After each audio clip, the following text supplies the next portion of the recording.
Ustaz dibebaskan. Ada satu lagi buku saya tulis, novel juga. Lepas habis buku, saya namakan sebagai Cinta di Medan Kashmir. Lepas tu saya tulis satu lagi, Rindu Yusuf. Kisah rindu ya. Kenapa saya tulis macam tu? Sebab saya rindukan anak saya rindukan isteri saya rindukan kawan. Jadi saya rasa absorb segala rindu tu. Saya bayangkan kisah Nabi Yusuf AS yang rindu dengan bapak dia, bapak dia rindu ke dia, dan kisah Zulaikha rindu kat dia. Saya tulis semua.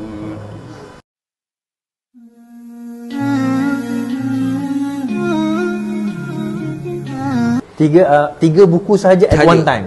Satu masa. Jadi kalau ada buku baru sampai, tukar 3 buah pula lah. 3 buah macam tu je. Saya ni dekat luar, buku tebal-tebal macam tu, kalau saya baca betul-betul 5 hari saya boleh habis. Itu saya kata laju Ustaz baca. Saya boleh baca buku tebal-tebal macam tu. Bukan sekadar baca, tetapi saya boleh notakan sekali buku tu.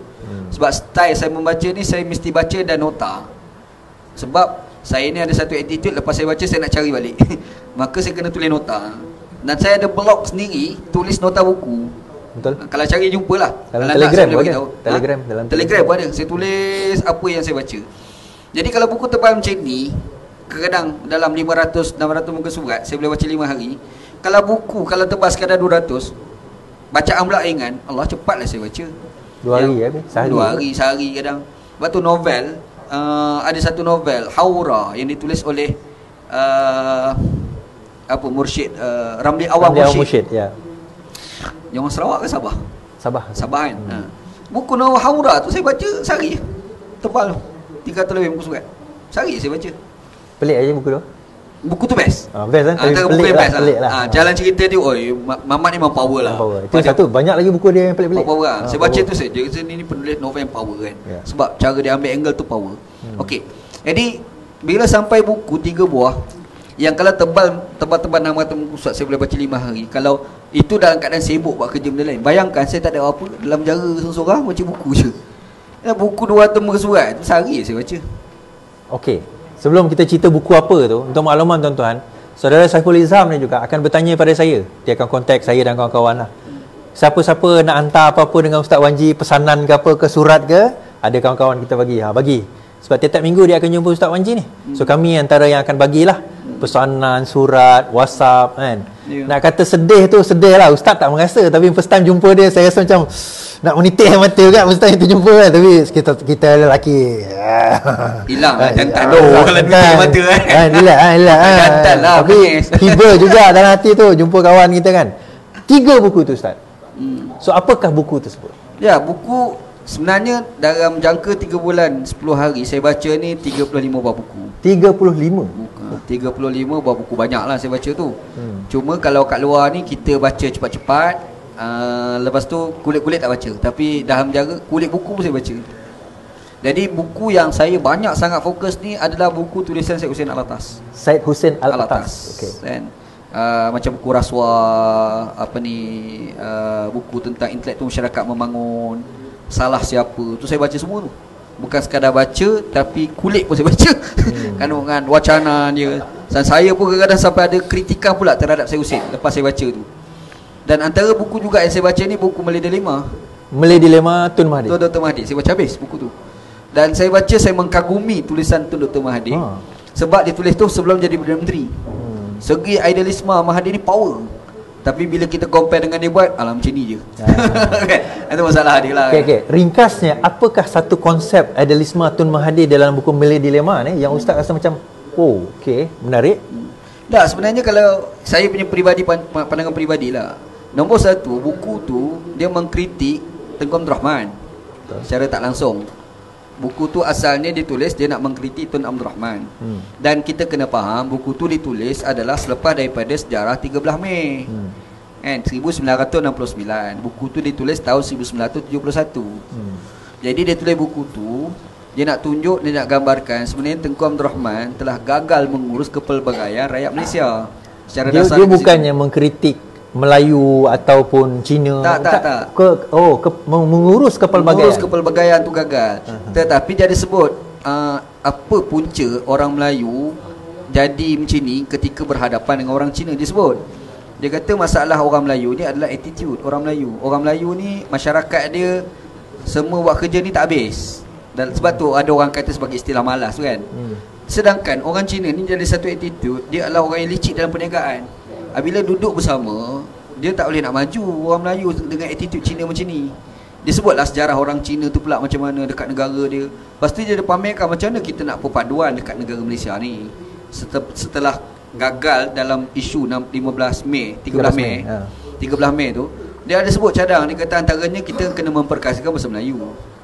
Tu Tuan-Tuan Mahathir tulis. Dia kata memperkasakan bahasa Melayu. Tapi bila dia jadi Perdana Menteri bahasa yang Inggeris pergi nak matikan bahasa Melayu tu dia lah. Tapi buku tu dia sebut, dia kata kalau nak satukan rakyat Malaysia ni antara bahasa Melayu. Bahkan dia tunjuk sejarah beberapa negara-negara tertentu yang boleh maju dengan satu bahasa. Buku tu sebut sekolah tanpa sekolah yang orang hari ni dok main tu lah. Benda tu Mahathir dah cetus banyak kali dah. Jadi saya baca buku tu kan.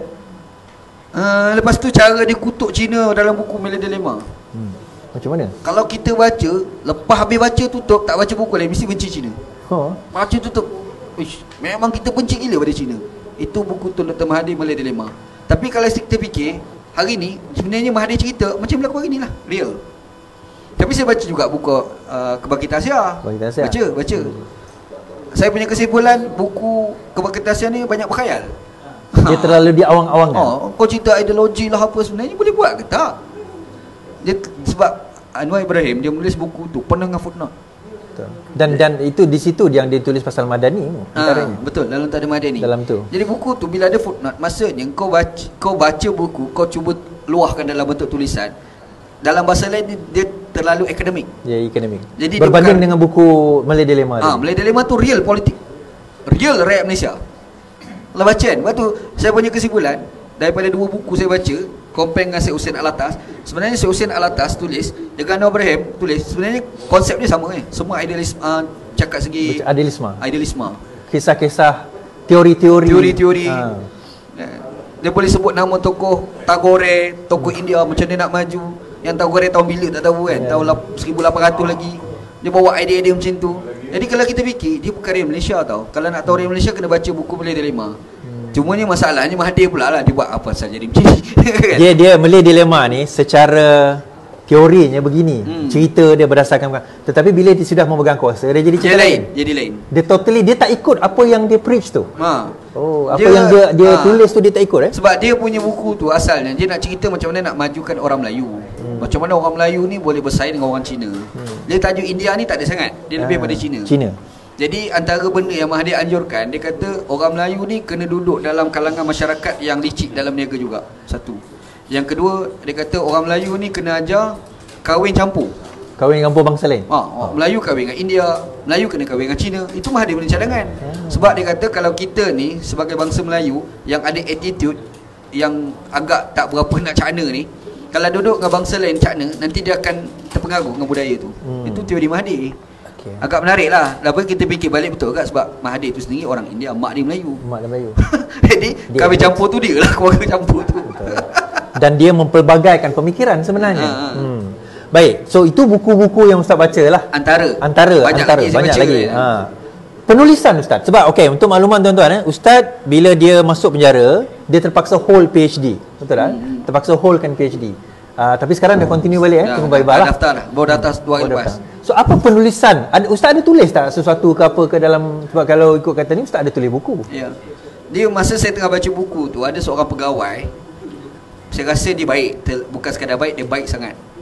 Sebab dia datang, kan orang tu ada tongkat pendek tu, panggil apa tu? Tongkat pendek. Warren apa dah? Tak tahulah. Kan orang yang jaga penjara ke polis ke dia ada tongkat pendek kan.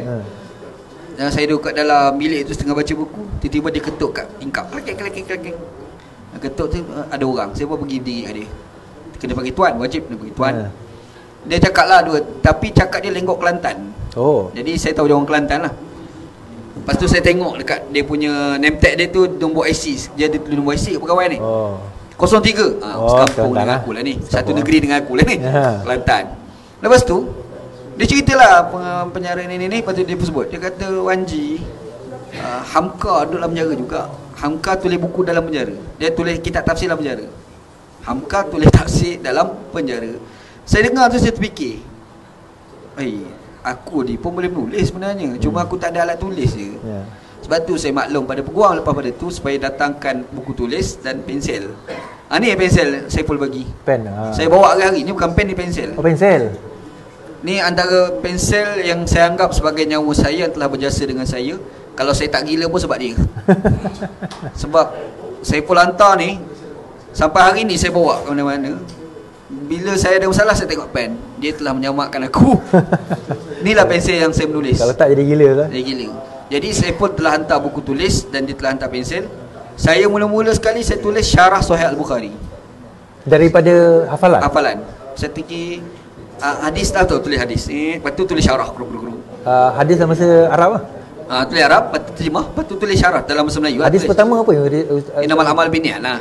Paling of course lah, kita hafal lah. Innamal Amalu Binniat. Lepas tu tulislah hadis berkenaan dengan sembahyang Jumaat, pengalaman sahabat Nabi bila nak khutbah di atas mimbar ataupun tidak. Kita tulis syarah, tulis 80 hadis. Lepas habis 80 hadis, sebenarnya kenapa 80 hadis pun berbangkit juga. Kan sebelum ni ada timbul isu Anwar Ibrahim cakap tentang hadis 40. Hadis 40. Kan? Jadi saya dah cukup ada 40 hadis. Saya tambah lagi lah 40. Buat lagi. Cukup 80 hadis. Itulah jadi buku syarah Sahih Bukhari 80 hadis daripada hafalan sekali dengan syarah sebenarnya. Ada dah diterbitkan ke dalam proses? Tak ada. Just tulis, ada simpan kat rumah sebab tulis tangan kan. Tak proses ke? Tak tahulah sebab kena type balik tu jadi malas tu. Kan? Sebab bila keluar ni banyak benda lain saya nak buat. Saya nak menulis tesis, saya nak tulis nota-nota kuliah banyak lah kan. Lepas tu lepas habis tulis syarah Sahih Bukhari tu, saya teringat ada satu lagi problem yang berlaku besar kat Malaysia ni, terutama agamawan. Mereka ni tak faham metodologi ataupun kaedah ataupun istilah yang digunakan di Imam Tirmizi. Oh. Jadi saya tulis pula satu buku Ilmu Usulul Hadis. Imam Tirmizi. Tak. Macam mana nak faham metodologi ilmu hadis? Oh, tak ada buku macam tu? Ada. Tapi tak, yang khusus pada Imam Tirmizi. Oh. Orang selalu buat lah banyak lah. Ya, betul. Tapi fokus memahami istilah Imam Tirmizi dalam bahasa Melayu lah. Imam Tirmizi dia ada lain kaedah. Dia lain. Hadis sahih hasan. Kenapa hadis hasan sahih? Kenapa dia kata tak kata sahih je? Kenapa tak kata hasan je? Sebab ulama lain hadis hasan. Dah. Hadis sahih. Tapi Imam Tirmizi hadis hasan sahih. Kenapa? Tu saya tulis belaka. Betul? Saya uraikan balik. Saya buat uraian balik kan. So saya tu tengok dah bila dia kata hasan sahih. Saya macam kenapa kalau dia dah hasan, kan? kalau dia sahih sudahlah. Kenapa kena ada 2, 3, 4 itu lah. Jadi saya tulislah penjelasan tu. Adalah buku tu. Lepas tu kuasa Allah ada seorang banduan. Banduan ni dia orang Indonesia dan kesalahan dia adalah pasport. Dia selalunya orang immigration. Ada masalah pasport ni, dia akan ditahan di ulang penjara 4 bulan. Lepas tu 4 hingga 5 bulan. Lepas tu dia akan dihantar kepada immigration, barulah proses hantar balik ke negara. Ya, kerana saya terfikir juga kenapa letak dalam penjara, hantar terus lah, ambil duit rakyat dia, pergi makan dia kan. Dia fikir balik lah. Tapi tak tahu itu masalah negara lah kan. Yang saya cakap ni apa yang saya terfikir bila saya jumpa kan, kenapa kena 4 bulan dulu kan. Hukuman kot. Tak tahulah. Okey. Jadi hamba Allah ni dia pegang satu novel tau. Saya nampak kot tingkat dia pegang novel. Dan dia ni orang kerja macam ni. Dalam penjara ni kita dalam bilik. Makan tu ada orang pergi hantar kat kita makanan. Seorang hantar kat tingkap kita lah, kita ambil makan lah. Jadi yang hantar tu orang, dia panggil orang kerja. Dan orang kerja yang tempat blok saya ni mesti orang Indonesia, tak ada orang lain. Orang Indonesia ni sama ada daripada Aceh ataupun tak Aceh lah. Jadi ada seorang ni Muhammad ni, dia orang Aceh. Dia pegang satu novel, saya tengok tangan novel. Jadi bila dia lalu tu, masa nak hantar makanan tu, saya cakap, "Oi, boleh tak pinjam kau punya novel? Aku nak baca." Sebab ialah buku Syed Hussein Alatas ni berat. Buku berat. Buku Malay Dilema berat. Buku Kebangkitan Asia berat. Satu lagi saya baca buku Tuhan dalam Otak Manusia, lagi berat. Buku psikologi kan. Jadi buku tu berat tau. Kadang-kadang kita terfikir, aku nak baca buku cerita lah. Macam hilang stres sikit kan, baca buku berat ni. Dia bagi pinjam buku tu. Saya baca buku, aku ni boleh tulis novel ni. Masa tu waktu fikir tulis novel tu. Dia macam hamka juga sebab kita baca novel dalam penjara ni, kita dah rasa macam kita tengok filem. Kita ni pun kaki filem sebenarnya. Kat luar ni memang kaki tengok filem. Kadang-kadang tengok ada filem baru pergi cari, kita tengok Netflix ke, kadang-kadang cari yang haram pun ada juga. Kita memang kaki filem. Jadi bila kita kaki filem, kita pun kaki movie. Jadi kita kat dalam tu sahkan cerita tengok filem, tengok movie, nak dengar lagu pun tak boleh. Iyalah. Sebab tu kadang-kadang ada banduan yang budak dadah, dia ada masalah, dia masuk blok tu. Lepas tu dia menyanyi, itu hiburan kita. Dengan biar tak sedap pun. Kita dengar dia nyanyi. Suara tak sedap, kadang-kadang salah. Kadang-kadang kita nak tolong betul tu. Taman Rashidah Utama, dia baca Taman Rashidah apa tak tahu. Kau ni agak-agak lah nyanyi, tapi tak apalah, itulah hiburan yang ada kan. Radio tak ada. Semua tak ada. Jadi bila dapat novel, saya baca novel, saya rasa masa tu macam saya tengok filem. Oh, hilang stres. Stres kita hilang tau. Hilang stres. Sebab tu cakap ke lawyer, weh, kau tolong cakap ke bini aku, tolong hantar novel. Kan. Nak jadi cerita, lepas saya baca novel tu sekejap, 5 jam ni saya baca novel tu. Saya pun hantar balik dekat mamat tu, budak Indonesia tu. Lepas tu ada seorang mamat ni, dia ada melakukan satu kesilapan di blok lain, maka dia hantar ke blok tempat saya duduk dalam jangka 14 hari. Dia masuk, saya ada pegang satu buku. Buku tu tulisan Ustaz Fahrul Akjoy, Dari Hati Kepada Hati. Macam itulah kurang lebih tajuk buku dia. Tapi buku tu saya tak baca sangat, sebab saya tengok kandungan yang ditulis tu adalah benda yang saya dah tahu dah. Jadi saya baca gitu-gitu je lah. Mamat dia kata, "Oi, boleh ada buku?" Dia melawang lah. Kata, "Ada. Kita change, aku ada novel," kata dia. Boleh lah, tukar. Ada mamat yang bertugas tu lalu, "Weh, kau ambil novel ni, kau bagi pada dia kat ujung tu. Lepas tu buku dia tu bagi kat aku." Kita tukar. Warden tak tahu. Masa tu warden tak nampak. Dia warden ni ada time dia berehat. Time berehat gitulah celah-celah kita nak buat gila tu. Kan? Jadi mamat ni dia pun pergi dekat belah sana, dia pun ambil novel, tukar dengan kita punya buku, dia pun bagi kat kita. Itulah novel Aura. Ramli Awang tu kan, Mursyid tu. Jadi pun saya baca, saya best gila, pandai gila dia tulis cerita. Memang rasa macam dalam filem. Yalah, kisah percintaan kan. Bagaimana orang, aku cerita novel lah pula. Jadi saya baca, masa tu lah saya kata, aku rasa aku boleh tulis novel kot. Masa tu fikir tu. Tambah pula, cara penceritaan Ramli Awang tu, dia mempengaruhi cara saya nak bercerita based pada pengalaman yang kita ada. Sebab saya belajar Pakistan. Pakistan ni terkenal dengan sebenarnya negara cinta. Pakistan ni Kashmir lah, Kashmir. Lagu-lagu tu Pakistan dia, lah. cerita-cerita. Dia negara Hindustan. Kita tengok cerita Hindustan tu, Kashmir tu lah. Biar cerita apa Dilwale tu kan. Raja filem Dilwale dia joget dekat dalam kebun bunga tu di Kashmir. Saya masa belajar Pakistan, saya pernah sampai Kashmir tu. Saya tahulah Kashmir tu macam mana kan. Kita sampai kat Kashmir tu, ingat masa tu salji baru turun. Bukit sebelah tu penuh dengan salji. Kita tengok teringat iklan Hazelin Snow. Kan cantik kan. Itu macam itulah Kashmir. Jadi kita ada pengalaman tu. Dan saya pun masa zaman tu, saya pernah bercinta. Ini cinta. Cinta aku pula bercinta. Masa tu saya bercinta dengan orang perempuan yang saya tak tahu yang keluarga ni golongan teroris. Orang mana? Orang Indonesia. Indonesia. Abang dia, bapak dia memang geng-geng teroris. Terlibat dengan ni lah JI. Ingat Ustaz Abu Bakar Bashir. Geng-geng tu lah. Saya pernah bercinta budak perempuan tu. Nasib baik tak kahwin dengan dia.